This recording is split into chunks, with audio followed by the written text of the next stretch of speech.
ठंड का मौसम और चाय की चुस्कियां, कितना अच्छा कॉम्बिनेशन है ना। लेकिन क्या हो अगर ठंड इतनी बढ़ जाए कि पानी ऊपर उछलते ही बर्फ बन जाए, गाड़ी को चलाने से पहले हीट गैराज में रखना पड़े और बाहर निकलते ही चेहरे पर बर्फ जम जाए। लेकिन सबसे खतरनाक तो ये कि डेड बॉडीज का ग्रेवयार्ड तक का सफर 3 दिन में पूरा हो। अब आप सोच रहे होंगे कि ये हम कैसी बातें कर रहे हैं, क्या सच में ऐसा होता है? तो हम आपको बता दें, ये बातें हम यूं ही हवा में नहीं कर रहे हैं।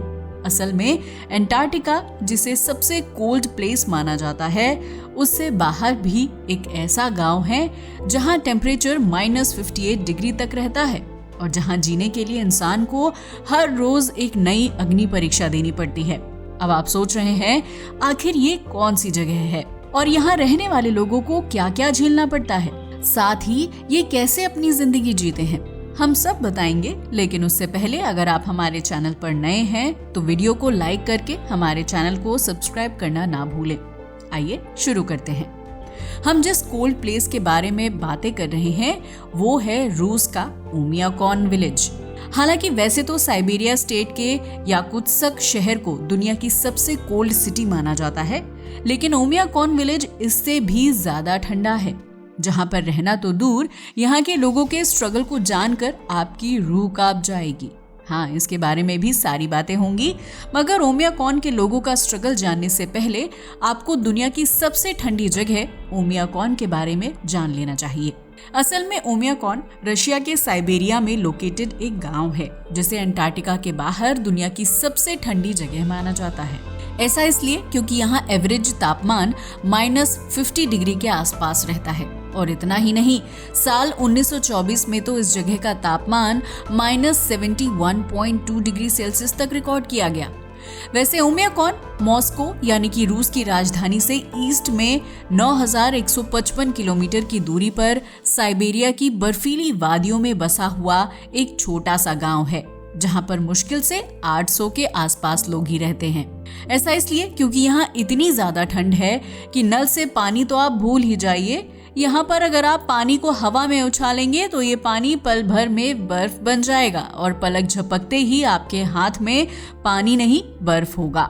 मगर सोचने वाली बात है कि यहाँ इतनी ठंड क्यों है, तो हम आपको बता दें कि यहाँ इतनी ज्यादा ठंड रहने की वजह इसके आसपास मौजूद 2 वैली हैं, जो इस जगह के अंदर ठंड का एक जाल सा बना देती हैं, जिससे यहाँ का क्लाइमेट साल भर ठंडा बना रहता है और यहाँ स्नोफॉल होता रहता है।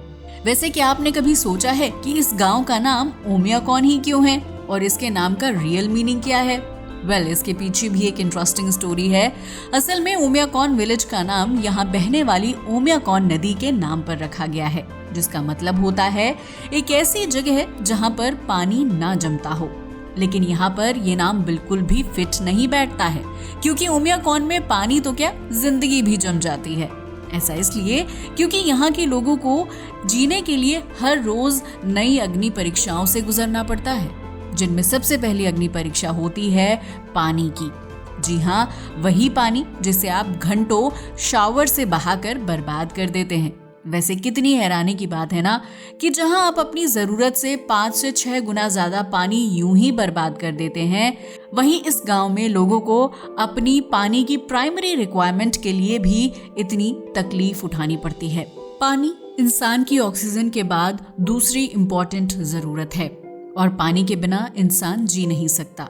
लेकिन पानी जो हमारे और आपके लिए बहुत नॉर्मल है, उसी के लिए यहाँ के लोगों को हार्ड स्ट्रगल करना पड़ता है, क्योंकि यहाँ पानी आसानी से अवेलेबल नहीं होता। अब आपका तो जलवा है साहब, आपको जब भी पानी चाहिए तो आप नल खोलते हैं और पानी आ जाता है। लेकिन यहाँ इतनी ठंड की वजह से नल से पानी आना पॉसिबल ही नहीं है। और यहाँ की ठंड का अंदाजा आप इस बात से लगा सकते हैं कि अगर आप पानी को हवा में फेंकेंगे तो पल भर में ये पानी से बर्फ बनकर आपके पास लौट आएगा। हम जानते हैं कि अब आपके मन में एक सवाल तो जरूर आ रहा होगा कि जब पानी उछलते ही बर्फ बन जाता है तो यहाँ के लोगों को पानी की रिक्वायरमेंट आखिर कैसे पूरी होती होगी। वेल, ये भी काफी इंटरेस्टिंग है। ऐसा इसलिए क्योंकि यहाँ पर हर घर तक पानी सप्लाई करने के लिए हर रोज एक बॉयलर प्लांट की जरूरत पड़ती है, जहाँ पर पानी को गर्म करके गांव के हर घर तक सप्लाई किया जाता है। लेकिन इस बॉयलर प्लांट को 24 घंटे जलाए रखना पड़ता है, क्योंकि अगर आग पल भर के लिए भी ठंडी पड़ गई तो इस विलेज में रहने वाले 500 से 800 लोगों की जिंदगी भी ठंडी पड़ जाएगी। मगर केवल पानी को बॉयल करना ही कोई प्रॉब्लम नहीं है। असल में इस बॉयल वाटर को हर घर तक पहुंचाना भी एक बड़ी समस्या है। इसलिए पानी को उबलते ही पल भर में फौरन ही गर्म ड्रम में खाली करना पड़ता है, क्योंकि अगर जरा भी देरी हुई तो पानी के खाली होने से पहले ही पाइप में पानी जम जाएगा। पानी के लिए इस मगजमारी से पता चलता है कि यहाँ पर जिंदगी के लिए हर रोज नया इम्तिहान देना पड़ता है। लेकिन क्या आप जानते हैं कि भले ही यहाँ पर पानी की किल्लत हो और हर चीज जम जाती हो, लेकिन यहाँ पर कपड़े अगले ही पल सूख जाते हैं।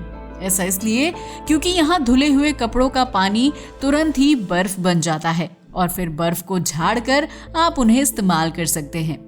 अगर कपड़ों की बात की जाए तो यहाँ पर 7 से 8 लेयर तक कपड़े पहनने पड़ते हैं। लेकिन इतने कपड़ों के बावजूद भी घर से बाहर निकलते ही आपके फेस और कपड़ों पर बर्फ जम जाती है, जिस वजह से इंसान ज्यादातर अपने घरों से बाहर नहीं निकलते और कभी कभी तो महीनों तक काम पूरी तरह ठप पड़ा रहता है, क्योंकि बाहर का हार्श वेदर उन्हें काम करने की इजाजत नहीं देता। पानी के बाद इंसान की दूसरी प्राइमरी जरूरत खाना होती है। जहां आज एक क्लिक से ही ऑनलाइन फूड डिलीवरी के जमाने में आप स्विगी और जोमैटो जैसे ऐप से जहां आप वर्ल्ड के किसी भी कोने की फेमस डिश को अगले ही पल अपनी डाइनिंग टेबल पर पा सकते हैं, वहां इन लोगों को खाने में सिर्फ बॉइल्ड एग, ब्रेड, मीट और फिश के अलावा कुछ भी नसीब नहीं होता। ऐसा इसलिए क्योंकि यहाँ की जमीन बहुत कठोर है और यहाँ पर खेती करना पॉसिबल नहीं है। यहाँ के लोगों का दूसरा स्ट्रगल सनलाइट के लिए होता है। जी हाँ, वही सनलाइट जिससे बचने के लिए आप सनस्क्रीन का यूज करते हैं। मगर ये बहुत बड़ी दुविधा है कि यहाँ के लोगों को सूरज की रोशनी के लिए भी तरसना पड़ता है, क्योंकि सूरज से मिलने वाली रोशनी इंसान के लिए कितनी जरूरी है ये आपको बताने की जरूरत नहीं है। मगर यहाँ के लोगों का दुर्भाग्य तो देखिए, इस गांव के लोगों को सर्दी के मौसम में केवल 3 घंटे ही रोशनी मिल पाती है। मगर हाँ, अगर गर्मियों की बात करें तो यहाँ 21 घंटे तक रोशनी रहती है। हाँ, केवल वो अलग बात है कि सूरज की गर्मी भी यहाँ की बर्फ को पिघलाकर आपको गर्मी का एहसास नहीं दिला सकती। ऐसा इसलिए क्योंकि अल्बेडो इफेक्ट से बर्फ से रिफ्लेक्ट होकर सनरेज वापस चली जाती हैं। यहाँ के लोगों के घरों की बात करें तो यहाँ पर सभी घर लकड़ी से ही बनाए जाते हैं, क्योंकि यहाँ लकड़ी के अलावा कोई भी सब्सटेंस काम का नहीं है। और अगर बात करें टॉयलेट की तो यहाँ पर टॉयलेट घरों से बाहर बनाए जाते हैं। ऐसा इसलिए क्योंकि इंडोर प्लम्बिंग यहाँ पॉसिबल ही नहीं है। यहाँ के लोगों की तीसरी अग्नि परीक्षा व्हीकल और ट्रैवल है, क्योंकि यहाँ चारों ओर बस बर्फ ही बर्फ फैली है और जो सड़कें या रोड हैं उन पर सफर करने से पहले बर्फ को हटाना पड़ता है। इसके अलावा अगर बात की जाए गाड़ियों की तो यहाँ उन्हें स्टार्ट करने से पहले हीट गैराज में रखना पड़ता है या फिर स्टार्ट करके ही छोड़ देना पड़ता है ताकि वो बंद ना हो जाएं, क्योंकि अगर वो बंद हो गई तो उन्हें स्टार्ट करना किसी टास्क से कम नहीं होता और फिर उसके लिए आग का सहारा लेना पड़ता है।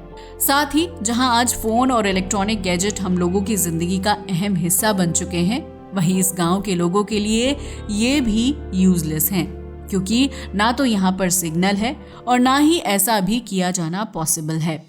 जैसा कि हमने अभी आपको बताया कि यहाँ पर ठंड की वजह से जमीन बहुत हार्ड हो जाती है, इसीलिए अगर यहाँ पर कोई गड्ढा भी खोदना पड़े तो उसमें जलता हुआ अंगारा रखना पड़ता है, क्योंकि अगर ऐसा ना किया गया तो कुछ ही देर में वो गड्ढा बर्फ से भर जाएगा और सारी मेहनत बेकार हो जाएगी।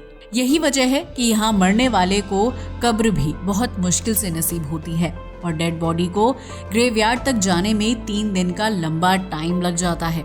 ऐसा इसलिए क्योंकि इंसान को कब्र तक पहुंचाने में भी 3 दिन की मेहनत लगती है, तब जाकर मरने वाले को कब्र नसीब होती है। ऐसा इसलिए क्योंकि यहाँ पर लोग 20-20 मिनट की शिफ्ट में काम करते हैं, क्योंकि अगर ज्यादा देर काम किया तो इंसान जमकर बर्फ बन जाएगा। यही वजह है कि कब्र खोदने के लिए भी इंसान को भारी स्ट्रगल करना पड़ता है। हाँ, वो अलग बात है कि इतनी ठंड की वजह से डेड बॉडीज के सड़ने का तो सवाल ही पैदा नहीं होता, मगर फिर भी घर से किसी की डेथ होना किसी विपत्ति से कम नहीं है। और फिर उसकी बॉडी को 3 दिन तक सामने देखना, सच में इन लोगों का कितना इमोशनल ब्रेकडाउन होता होगा, ये तो हम और आप सोच भी नहीं सकते। ये तो बस ये लोग ही जानते हैं। मगर अब आपके दिमाग में ख्याल आ रहा होगा कि जब इतनी मुसीबतें हैं इस जगह में, तो ये लोग यहाँ रहते ही क्यों हैं? असल में इसके पीछे भी एक इंटरेस्टिंग हिस्ट्री रही है। जैसा कि आपको पता ही है कि स्टार्टिंग से ही रूस वॉर में इन्वॉल्व रहा है, इसलिए 1920 और 1930 के दौर में इस जगह को आर्मी, नोमैडिक एंड गडरियों के कुछ वक्त ठहरने के लिए बनाया गया था। लेकिन बाद में सोवियत गवर्नमेंट ने यहाँ के नोमैडिक लोगों को कंट्रोल करने में आ रही मुश्किल की वजह से उन्हें यहाँ हमेशा के लिए बसा दिया। बस तभी से ओमियाकॉन इंसानी बस्ती वाली दुनिया की सबसे ठंडी जगह बना हुआ है। मगर अब आप सोच रहे होंगे कि अब तो ये लोग यहाँ से जा सकते हैं ना, क्योंकि जब यहाँ रहना इतना ही मुश्किल है तो लोग यहाँ रहते ही क्यों हैं? वो क्यों नहीं इसे छोड़कर किसी दूसरी जगह शिफ्ट हो जाते?